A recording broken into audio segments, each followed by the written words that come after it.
Retour de la pause, la Guinée maintenant pour continuer. L'organe chargé d'organiser la présidentielle du 18 octobre en Guinée a présenté lundi les chiffres du fichier électoral statistique aussitôt contesté par l'opposition au président sortant Alassane Ouattara qui brigue un troisième mandat. L'opposition a accusé la Commission électorale nationale d'avoir gonflé l'électorat dans les fiefs du pouvoir qui s'en défend. L'élaboration des listes de Guinéens habilités à voter est un sujet de querelle politique récurrent en Guinée. Alors ici, Dimas Dikodo, l'accusation de l'opposition guinéenne, c'est que quand elle a analysé, bon, je ne sais pas si elle a eu le temps de l'analyser, le fichier électoral, elle trouve que dans les fiefs du président, notamment Cancan et d'autres villes, il y a des les chiffres ont été gonflés. Les chiffres ont été gonflés.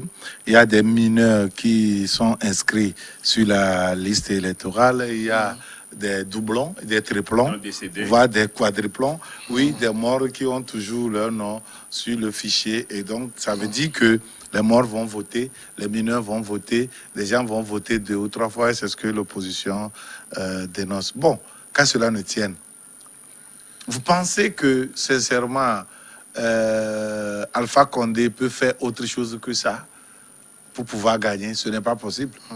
Alpha Condé ne peut plus gagner en Guinée et donc il ne peut que recourir à ces méthodes rétrogrades que lui-même il avait dénoncées, que lui-même il avait combattu des années durant avant de venir au pouvoir. Encore faut-il savoir si l'opposition a raison de ces accusations. Mais bien sûr, puisque il y a des gens qui témoignent qu'à leur niveau même, ils ont deux cas d'électeurs. Donc ça veut dire qu'il y a quand même un début de preuve. Il y a quand même un début de preuve. Oui, justement, donc, ils peuvent avoir 2 cartes, mais la commission a sorti la liste définitive, elle dit qu'il y avait des doublons et autres, mais qu'elle a expurgé la liste. Oui, et justement, c'est sur la liste purgée là qu'on a les doublons encore. Ça veut dire que le travail n'est pas parfait. Et puis, tout le monde connaît quand même la géographie et la population, la répartition de la population en Guinée. Oui. Et par le passé, par l'élection passée, on connaît le nombre de ceux qui votent dans un milieu donné. Il n'y a pas de raison que dans la zone d'Alpha Condé, bien sûr, dans son fief. Bon, là où lui-même il se dit fief. Là où lui-même dit fief, lui appartenant. Et on sait que le nombre est exponentiellement augmenté, ce qui ne devait pas être le cas vu l'évolution de la démographie. Et donc, Ouattara veut faire du forcing. Alpha Condé. C'est le même. C'est le même. C'est Alpha Condé. Alpha Condé veut faire vraiment du forcing. Et moi, je l'ai vu dans une vidéo tirer la barbe à un imam, à quelqu'un qui peut quand même être son père. Et puis c'est un dirigeant religieux, quel que soit ce qu'on lui reproche, il ne peut pas tenir sa barbe, le pousser comme ça en public, en l'invectivant, en faisant quoi là. Je l'ai trouvé un peu ordurier, un peu terre à terre. Il en a fait avec les étudiants, en les chambrant, en les injuriant, en les faisant pour la promesse, en public, et devant les caméras. Oui, et il dit que pour ça, il ne va plus leur donner les ordinateurs. Ils vont, pourquoi un chef d'État peut se comporter comme ça? Mais c'est pas normal. Ce qui est scandaleux, c'est que quand des manquements graves comme ça viennent des institutions dites de la République, parce que la CENI, c'est une institution de la République. Une institution de la République doit se comporter de manière à éviter à des soupçons et autres. Mais vous savez très bien quand même que le fichier électoral, c'est pas qu'en Guinée que c'est contesté. Les reproches de doublons, de morts qui figurent sur les fichiers d'enfants, tout ça, ça existe dans pratiquement tous les pays africains. Oui, mais c'est presque... Vous savez, quand vous remontez... Mais comparaison n'est pas raison.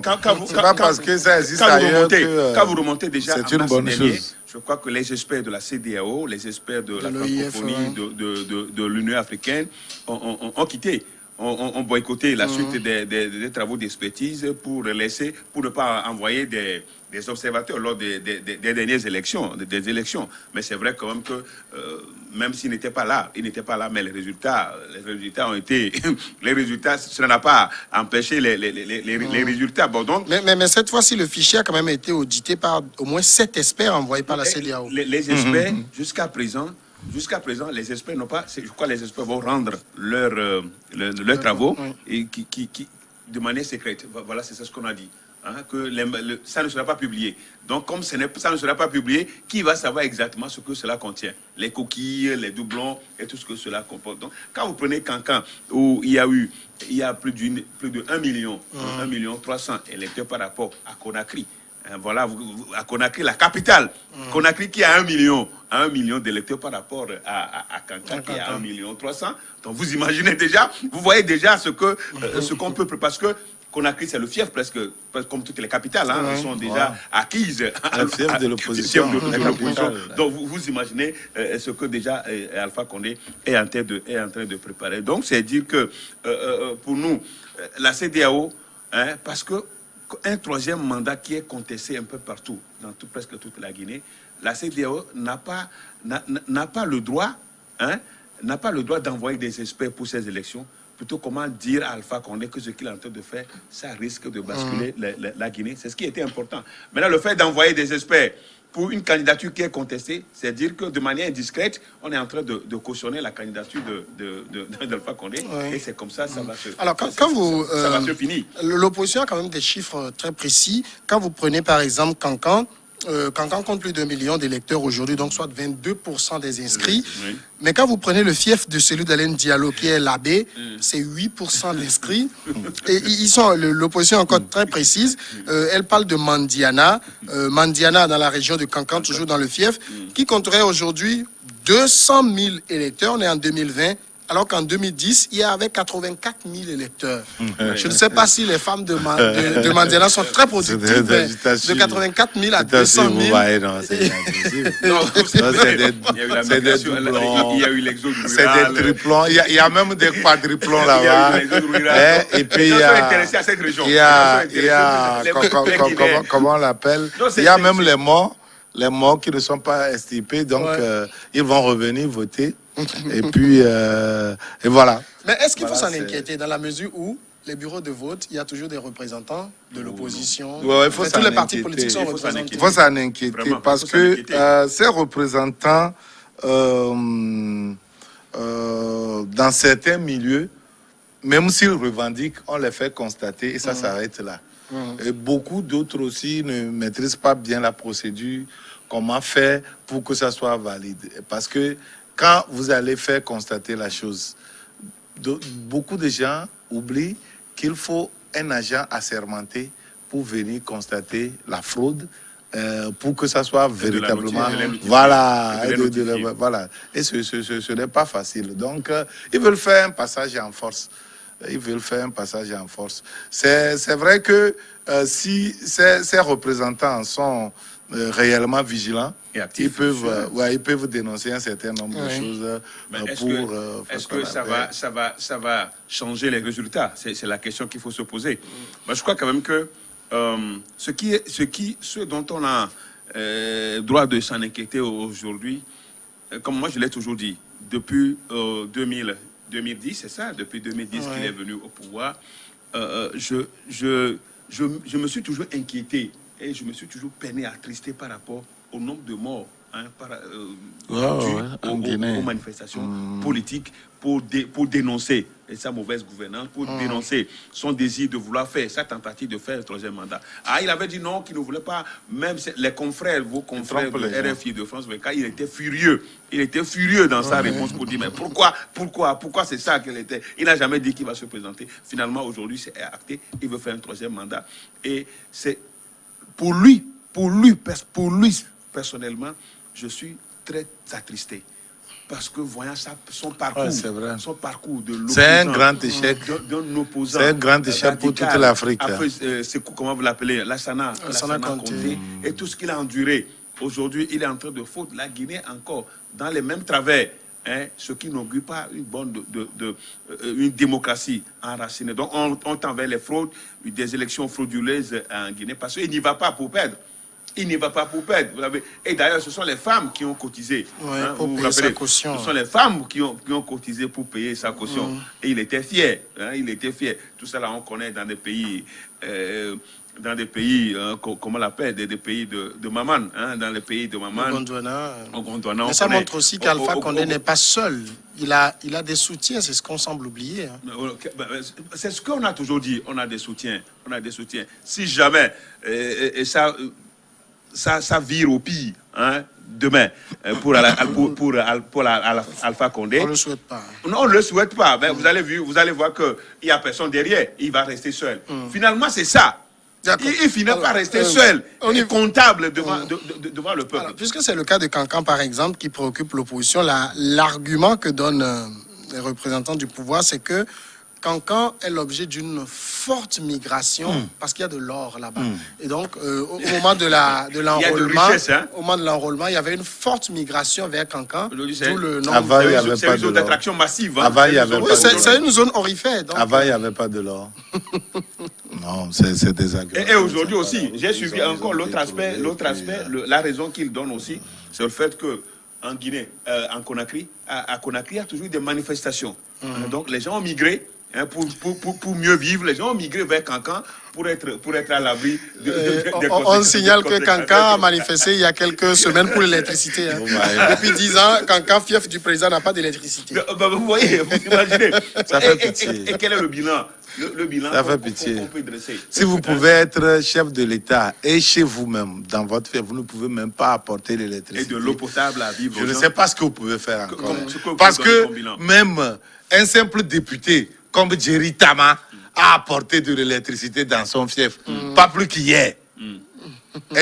Il a acheté des kits d'électricité pour aller implanter à Kamina. Oui. Et le village de Kamina à l'Est Mono, c'est un peu éloigné.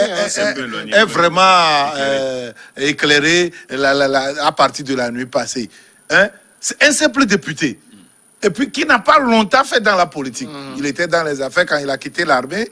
Il est rentré dans ses propres affaires avant de... Mais il a pu faire ça. Et si un chef d'État, un chef de l'État, ne peut pas amener, coordonner un programme... un programme qui peut amener, ne serait-ce que l'électricité dans son fief. Alpha Condé n'est pas le seul. Alpha Condé ne serait pas le seul. Non. Je dis Alpha Condé n'est pas le seul. Qui? Il y a aussi d'autres aussi. Qui? Donc chez eux, il n'y a pas d'électricité, il n'y a pas de l'eau potable. Non, il doit en avoir. Qui? Il doit en avoir. On dit il doit y en avoir. Bon, s'il y a des gens encore de cet acabit de Alpha Condé, ça veut dire que réellement, ils n'ont pas leur place. Je suis le regard du pasteur. Tu suis mon regard. De toute façon, il peut tout dire, il ne peut pas parler du Togo. Parce que je sais qu'à Pia, il y a de l'électricité. À Pia, j'ai été à Pia, il y a de l'électricité. Il y a de l'électricité. Donc, il ne peut pas parler du Togo. Il peut ne pas y avoir de route. Au Togo, à Pia, il y a beaucoup de routes. Des routes bien bitumées. À Pia, moi j'ai circulé de haut en bas là-bas, à Pia là-bas. Il y a de routes. Je ne dis pas que tout est parfait dans le fief, en tout cas chez le chef de l'État au Togo, mais je vous assure que... Tu prends la défense. Non, laissez-moi pas ça la défense. Tu as dit quelque chose. Toi, tu portes l'accusation. Tu es procureur. Non, mais voilà. Donc c'est pour dire que il peut parler d'autres sauf Fort Yassingbe parce que je connais bien chez lui. Je connais bien chez le chef. Bon, d'accord. Si tu connaissais bien là-bas, tu n'allais pas dire ça. Non, qu'est-ce que j'ai dit? Ah, d'accord. Puisque à un moment donné, j'ai nommé chef d'État. Moi, je ne sais pas cacher les choses. Si c'est à dire, il faut le dire. Non, je t'assure que si le chef de l'État, Fort Yassingbe, n'a pas d'électricité chez lui, je le dirai. Non, c'est pas ce que je dis. Parce que je vous assure, si un chef d'État ne peut pas coordonner un programme, c'est lui l'ordonnateur principal. Hein. C'est vrai qu'on met le ministre des Finances devant. Mais celui qui dit, allez faire ceci ici, là et là et là. En tout cas, celui qui peut le dire et que ça peut s'exécuter, c'est le chef de l'État. C'est lui qui voit les besoins de chaque localité. Et s'il va venir dire que chez lui, il n'y a pas d'électricité, c'est propre. Mais non, comment? En tout cas, vous savez, la bonne gouvernance commence par sa propre famille. Hein. Le cercle de l'État, l'État commence par le cercle familial. C'est la cellule de base. Ben voilà, c'est la cellule de base, ça quitte, ça va à ton village, ton quartier, plutôt ton village, ton canton. Et puis c'est comme ça. Donc je ne dis pas que si tu es chef d'État, tu vas ramener tout chez toi. Mais il y a des besoins indispensables, dont l'électricité et l'eau qui doit... Que tous les chefs d'État apportent au moins des infrastructures. Vous savez, quand on critiquait Bongo, j'avais suivi le président Omar Bongo, le vieux. Le vieux qui disait un jour, j'avais suivi un de ses discours qui disait, vous me critiquez, que moi Bongo, je ne suis pas venu faire ceci ou cela, de l'eau, de l'électricité ou de route chez vous. Mais je vous ai, dans tous vos coins et recoins, là, j'ai nommé des ministres qui viennent de là. Je connais leur construction, leur bâtisse chez eux, à Libreville ici. Est-ce que chez eux, dans leur milieu de provenance là, ils ont fait quoi? Ils ont fait quoi? Et moi, Bongo, je suis venu les arrêter parce que vous avez développé ce milieu, parce que vous avez fait ceci, vous avez... Moi, j'ai vu, quoi là, je connais des ministres à Lomé ici, qui, devant la route qui mène chez eux à la maison là, si vous voyez, chaque fois c'est reprofilé. C'est reprofilé chaque fois, on amène des terrassements, on fait quoi là? Pour aller chez eux à la maison. Mais pour rentrer chez eux au village, c'est un calvaire. C'est un peu ça. C'est un calvaire. Ça c'est inadmissible. Parce que si tu peux faire reprofiler la voie qui mène chez toi, tu peux faire de même pour ton village. Ça veut dire que tu ne veux que toi et toi seul.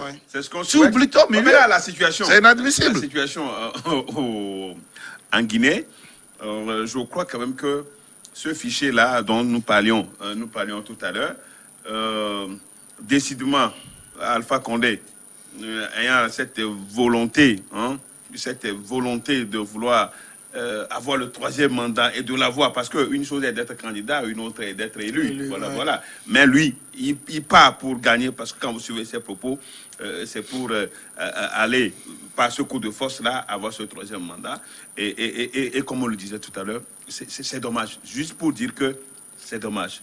Et ça fait craindre, ça fait redouter que ceux qui sont aujourd'hui opposants, quand ils viennent au pouvoir, nous sommes en train de remarquer malheureusement que qui ne sont pas meilleurs. Ils tendent à faire le pire.